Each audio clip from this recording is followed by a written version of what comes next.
Hello everyone, I welcome you all to the Study Squad and it's time to start today's session.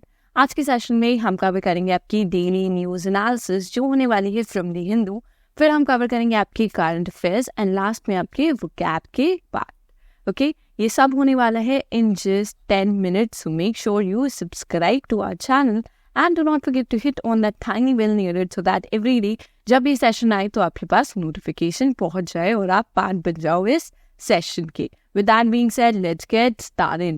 आज की पहली news है about the Amrit scheme. अब ये scheme क्या है, कब आई थी, हम पहले इसके बारे में थोड़ी सी स्टैटिक रीड करेंगे. ठीक है, इसके गोल्स के बारे में स्टडी करेंगे, देन हम आएंगे थोड़े फैक्ट चेक्स के ऊपर कि फैक्ट्स क्या हैं, एंड लास्टली हम डिस्कस करेंगे इससे रिलेटेड प्रॉब्लम्स. ओके, सो ये सब हम इसके बारे में डिस्कस करेंगे. It's a very good news. Okay, so you know important है, इम्पॉर्टेंट पीस ऑफ इंफॉर्मेशन है, सो देखना जरूर. ठीक है, so this AMRUT scheme basically it stands for your Atal mission for rejuvenation and urban transformation scheme.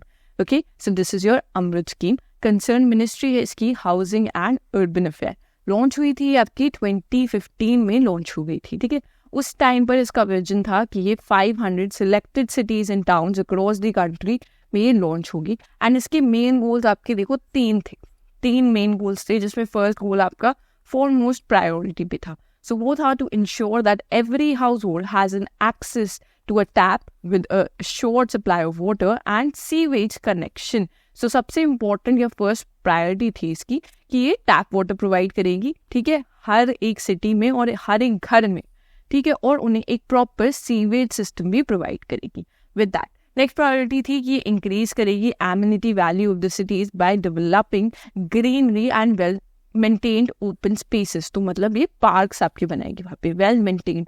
एक first topic है इसमें, देखो फर्स्ट पॉइंट है कि एक तो पार्क्स बनाएगी एंड उसके बाद में ये उन्हें मेंटेन भी करेगी. सो ये दोनों ही इसमें ऐड होते हैं. देन रिड्यूस करेगी pollution by switching to public transports और constructing facilities for non motorised transport, example walking and cycling. अब ये वॉकिंग एंड साइकिलिंग के लिए क्या होना चाहिए, देखो वहाँ पे थोड़ा थोड़ा रीजन छोड़ना चाहिए रोड्स के साइड में जहाँ पर आप वॉक कर सको और साइकिल कर सको प्रॉपर्ली. सो ये इनके 3 मेन गोल्स थे. राइट, ये 3 मेन गोल्स थे. आप देखो 2015 में स्टार्ट हुई थी और उस टाइम इसका था कि ये आपकी 5 साल की स्कीम है, 5 years में ये हर एक चीज़ कंप्लीट कर लेगी. और इनकी अप्रोच थी कि हम 100% वाटर सप्लाई करेंगे, नॉट जस्ट कि कुछ टाउन में, बट जिन जिन हाउस होल्ड को सिलेक्ट किया है वहाँ पर 100% वाटर सप्लाई होगा, वहाँ पर 100% सीवेज सिस्टम प्रोवाइड किया जाएगा. जो लोकेलिटीज उन्होंने चूज करी हैं वहाँ पर पार्क्स होंगे, 100% प्रॉपर पार्क्स होंगे और मेंटेन पार्क्स होंगे. Plus all of this will be provided और completed 100% within just 5 years. ये इनका गोल था. अब देखो सिंपल सा क्वेश्चन है, 5 year में इन्होंने अचीव किया होगा, आप भी आंसर कर सकते हो. ऑब्वियसली नहीं, ये अचीव नहीं कर पाए ये पूरा टारगेट इन 5 years. फिर क्या करेंगे, फिर इन्होंने अब अपना अमृत 2.0 निकाल दिया. So there is a 2.0 version now जो आपका लॉन्च हुआ था 1 October 2021 में. ये भी आपकी 5 year स्कीम है कि जो चीज़ अमृत 1 नहीं कर पाई वो 2.0 कंप्लीट करेगा.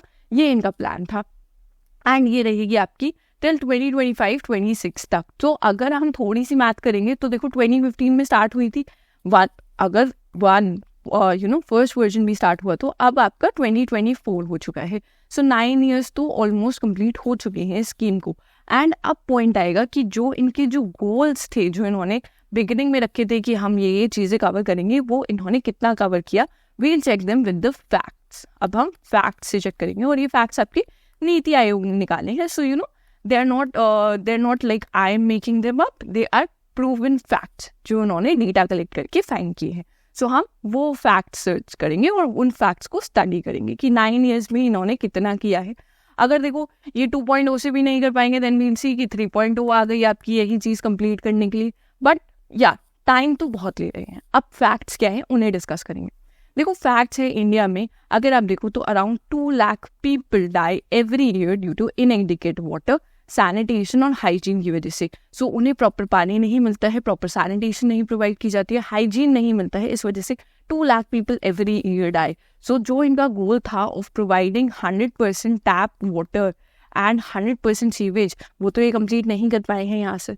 प्लस देखो 2016 में देखा गया कि जो disease burden due to unsafe water and sanitation है, जिसकी वजह से अराउंड 40 टाइम्स ज़्यादा लोग मरते हैं इंडिया में when we compare it to China. So India में 40 टाइम्स ज़्यादा लोग मरते हैं because of unsafe water and sanitation. And अभी तक अगर आप देखोगे 2024 तक, सो ये जो आपकी सिचुएशन है वो काफ़ी ज़्यादा इम्प्रूव तो नहीं हुई है, इम्प्रूवमेंट बहुत ज़्यादा नहीं देखी गई है, ठीक है। प्लस देखो यहाँ पर नीति आयोग ने ही बोला है कि आपकी 21 मेजर सिटीज़ में almost 40% of the Indian states देखा जाएगा कि 2030 तक एक्सेस टू ड्रिंकिंग वाटर आपकी 40% कम हो जाएगी, ठीक है। बहुत ज़्यादा रन आउट कर रहा है आपका ग्राउंड वाटर 40% से ज़्यादा तब तक चला जा चुकेगा और आपको नहीं मिलेगा access to clean drinking water. So ground water को भी रिप्लेनिश नहीं कर पा रहे हैं ये, ठीक है। प्लस यहाँ पर this point is also very important, यहाँ पर जरूर देखना, nearly 31% of the urban Indian households do not have piped water.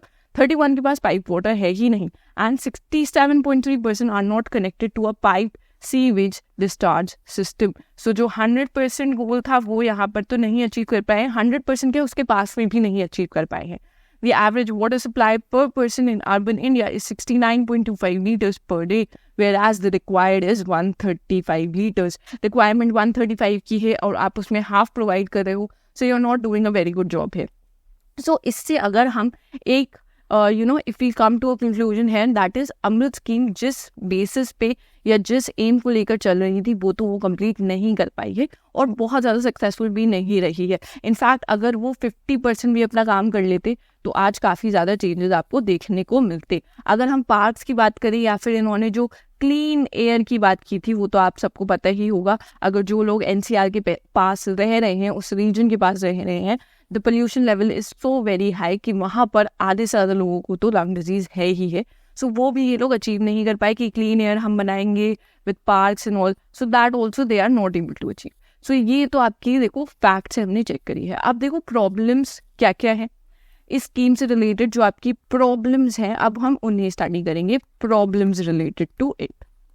Okay, first बात जो की गई कि जो फंडामेंटल्स हैं इस स्कीम के वही सही से नहीं बने थे, वो ही कंस्ट्रक्ट नहीं करे गए प्रॉपरली, वो कंस्ट्रक्ट नहीं हुए हैं आपके, ठीक है। क्योंकि बोला गया कि इन्होंने एक होलिस्टिक अप्रोच नहीं रखी, इन्होंने एक प्रोजेक्ट ओरिएंटेड एटीट्यूड रखा। प्रोजेक्ट ओरिएंटेड एटीट्यूड का क्या मतलब है, देखो अगर एक ब्यूरोक्रेट आया है, उसे दिया गया एक प्रोजेक्ट कि आपको यहाँ पर वाटर पाइपलाइंस लगाए हैं, तो उन्होंने क्या देखा, उन्होंने देखा कि बस हमें वाटर के पाइप्स वहाँ पर लगाने हैं और हमें टैप वाटर प्रोवाइड करना है। इन्होंने एक होलिस्टिक अप्रोच नहीं रखी कि हमें इनकी जो सारी वाटर से रिलेटेड प्रॉब्लम्स हैं हमें वो ठीक करनी है। वाटर से रिलेटेड प्रॉब्लम्स क्या होगी, पहली बात इन्हें टैप वाटर प्रोवाइड करना है तो पाइप्स उसके लिए लगाएंगे, देन उसके बाद में इन्हें प्रॉपर सीवेज भी मेंटेन करना है तो उसके लिए भी हम वो काम करेंगे, तो वो भी करना है नहीं सीवेज के लिए, राइट। नेक्स्ट चीज़ क्या आ जाती है कि इन दोनों में हमें ऐसा नहीं करना कि कहीं पर देखो दोनों के पाइप मिक्स हो गए हैं, कहीं पर प्रॉपर वाटर नहीं आ रहा है, प्लस जो हम ग्राउंड वाटर आपका ले रहे हैं उसे भी तो वापस देना है ना अर्थ को, सो उसके लिए भी हम वर्क करें। सो ये सारी चीज़ें आप देखोगे तो नहीं हुई, ठीक है। ये सारी इन्होंने प्रॉब्लम्स को नहीं अकाउंट पे रखा, एंड इन्होंने ये रखा कि एक प्रोजेक्ट है, प्रोजेक्ट में हमें पाइप्स लगाने हैं तो हम पाइप्स लगा देंगे। They did not take a very wholesome approach नहीं रखी, ठीक है। बाकी देखो दूसरी प्रॉब्लम इन्होंने क्या बोली, इन्होंने बोली कि आपने जो इलेक्टेड सिटी की गवर्नमेंट है, जो लोकल लोग हैं उनकी आपने उनको अप्रोच ही नहीं करा, उनसे उनकी प्रॉब्लम्स के बारे में नहीं पूछा। सो अगर आप उनकी प्रॉब्लम्स और उनकी जो नीड्स हैं उनके बारे में नहीं पूछोगे और आप प्रोजेक्ट पे काम करने लग जाओगे, देन उसकी वजह से भी काफ़ी प्रॉब्लम्स आती हैं, ठीक है, क्योंकि जो उनकी नीड्स है वो आप फुलफिल नहीं कर पाओगे। सेम चीज़ देखी गई, ठीक है। यही सेम बात बोलेंगे कि आपके ब्यूरोक्रेट्स आते हैं, ब्यूरोक्रेट्स से सोचा कि हमारा प्लान बहुत ज़्यादा सक्सेसफुल है, we know it, and they did not communicate with the local के साथ उन्होंने कम्युनिकेट नहीं करा। जो लोकल बॉडी वहाँ पे एसोसिएटेड है या वहाँ पे बनी हुई है, जो लोगों की बात सुनती है, उनसे आपने कम्युनिकेट नहीं करा एंड इसी वजह से प्रॉब्लम्स आई, ठीक है। लास्ट में इन्होंने बोला कि जब ये सब बन रहा था तो जो आप देखो आपके ब्यूरोक्रेट्स आ गए, देन उन्होंने जो अपना प्लान था वो उन्होंने प्राइवेट प्लेयर्स को दे दिया जिन्हें कॉन्ट्रैक्ट्स मिले। सो उन्होंने एक चीज़ नहीं देखी, उन्होंने क्लाइमेट और रेनफॉल का पैटर्न यहाँ पर अकाउंट में नहीं रखा, जिसकी वजह से आप बहुत बार देखोगे अपने एरिया में भी, अगर आप देखते होगे कि जिस टाइम मानसून आता है या मानसून हिट करता है तो जितना भी सीवेज सिस्टम होगा वहाँ का भी आपके प्लेसेस का मोस्टली जगह में इंडिया का, तो वहाँ पर वो बहुत ज़्यादा डिस्टर्ब हो जाता है। जो उन्होंने कंस्ट्रक्ट किया है उन्होंने क्लाइमेट और रेनफॉल पैटर्न देख के नहीं बनाया, तो जब रेनफॉल या मानसून हिट करेगा तो उसकी वजह से इंफ्रास्ट्रक्चर आपका खराब हो जाता है, राइट। सो ये सब प्रॉब्लम्स थी। आपकी क्या व्यूज़ हैं, आपको क्या लगता है कि क्या चेंजेस आने चाहिए, क्या प्रॉब्लम्स और हैं जो फेस कर रहे हैं, ये सब कुछ कमेंट्स में ज़रूर से ज़रूर बताना, कमेंट्स में ही बताना है. So you know you can be free and expressive there. So definitely tell me because I am curious to know what your views are. Next पे आएंगे. नेक्स्ट न्यूज है आपकी यूएन स्पिरिट डेड. अब देखो रिसेंट में आपके Turkish president which is Recep Tayyip Erdogan, इन्होंने बोला कि देखो जो आपकी यूएन है उसकी स्पिरिट डेड हो चुकी है. अब ये स्पिरिट तो बहुत टाइम से डेड हो चुकी थी, it's not a new thing. अब क्या बोला, देखो अगर आप प्रेजेंट सिनारियो देखोगे, वॉर्स ही देख लो आप, 2 वॉर्स चल रही हैं और कितने टाइम से चल रही हैं. इजराइल और गाजा में चल रही है आपकी, ठीक है. हमास ने स्टार्ट करा बट अभी तक तो चल रही है, और जो जेनोसाइड वहाँ पे चल रहा है उसमें यूएन क्या कर रहा है, ठीक है. नेक्स्ट चीज अगर आप देखोगे, यूक्रेन और रशिया में भी आपकी वॉर चल रही है अभी तक. सो इनका कहना है कि अगर यूएन अपने लोगों को ही, अपने ओन स्टाफ को ही प्रोटेक्ट नहीं कर पा रहे हैं, तो what are they waiting for, वो किस बात का वेट कर रहे हैं कि क्या चेंजेस आएंगे. अब देखो जो यूएन की स्पिरिट आपकी डेड हो चुकी है, अब टाइम है कि यूएन को वेकअप कॉल मिलनी चाहिए. वेकअप कॉल की नीड है यूएन को. देखो बहुत बार देखा जाता है कि अगर जैसे ब्रिक्स थी आपकी, राइट, कभी कभी कोई ऑर्गेनाइजेशन होती है लाइक ब्रिक्स, बीमस्टेक, हम एक नॉर्मल एग्जाम्पल ले रहे हैं, ठीक है. अब इन ऑर्गेनाइजेशन में वे सो कि ठीक है हमारी वो प्रोग्रेस नहीं चल रही है जो हम चाहते थे, जो इकोनॉमिक ग्रोथ हम देखना चाहते थे वो नहीं मिल रही है. तो इन्होंने क्या अप्रोच रखी, इन्होंने अप्रोच रखी कि हम न्यू मेंबर्स को आने देंगे, हम ओपन करेंगे, हम थोड़े न्यू आइडियोलॉजीज को लेके आएंगे, हम न्यू मेंबर्स को अपने अंदर लेकर आएंगे, राइट. सेम चीज अब शायद यूएन को भी करनी चाहिए. जो इनके 5 परमानेंट मेंबर्स हैं उसके अलावा इन्हें मेंबर्स अपनी बढ़ाने चाहिए, ताकि थोड़े और नए मेंबर्स आए, परमानेंट मेंबर्स में इंडिया पार्ट बने, कुछ तो आए ताकि आपको चेंजेस देखने को मिले. बिकॉज अभी जैसी यूएन की स्टेट है, जैसा जेनोसाइड इजराइल कर रहा है और उसमें यूएन कुछ नहीं कर पा रहा है, इससे लोगों का फेथ चला जाएगा यूएन पे. So right, for that organization to still exist and live in peace, they have to work upon that. Okay, what are your views, क्या यूएन को चेंजेस करने चाहिए, कमेंट्स में जरूर बताना. नेक्स्ट आएंगे, देखो मालडोवा से रिलेटेड आपकी न्यूज़ है. यहाँ पर देखो आपके लिए लोकेशन थोड़ी इंपॉर्टेंट हो जाती है. यहाँ पर आया है कि Moldova receives US aid to counter Russia influence. अब रशिया का खौफ तो सब पर ही है, राइट. पोलैंड पे है आपका, यूक्रेन पे जब से उन्होंने वॉर करी है, सो जो सारे के सारे उसके नेबर्स हैं दे आर इन खौफ, प्रॉपर भय का माहौल है वहाँ पर, डर का सिचुएशन है. एंड सेम में देखो आपका यहाँ पर यूक्रेन सिचुएटेड है and here is Moldova. And Moldova को पता है रशिया का कुछ भी गारंटी नहीं है, रशिया अगर यूक्रेन से बोर हो जाएगा तो हम पे भी वॉर स्टार्ट कर सकता है. This is like this might be possible because आपका मालडोवा भी बहुत ज़्यादा वेस्टर्न इन्फ्लुएंस में है, राइट. एंड सेम चीज़ ये हुई थी जब यूक्रेन ने कहा था कि हम नेटो ज्वाइन करेंगे, उस टाइम पे इन्होंने, रशिया ने वॉर डिक्लेयर कर दी थी. सो मालडोवा भी आपका बहुत ज़्यादा वेस्टर्न इन्फ्लुएंस में है. सो दे आर ऑल्सो स्कैर्ड कि रशिया कभी भी हम पे ना बॉम्ब थ्रू कर दे या वॉर स्टार्ट कर दे.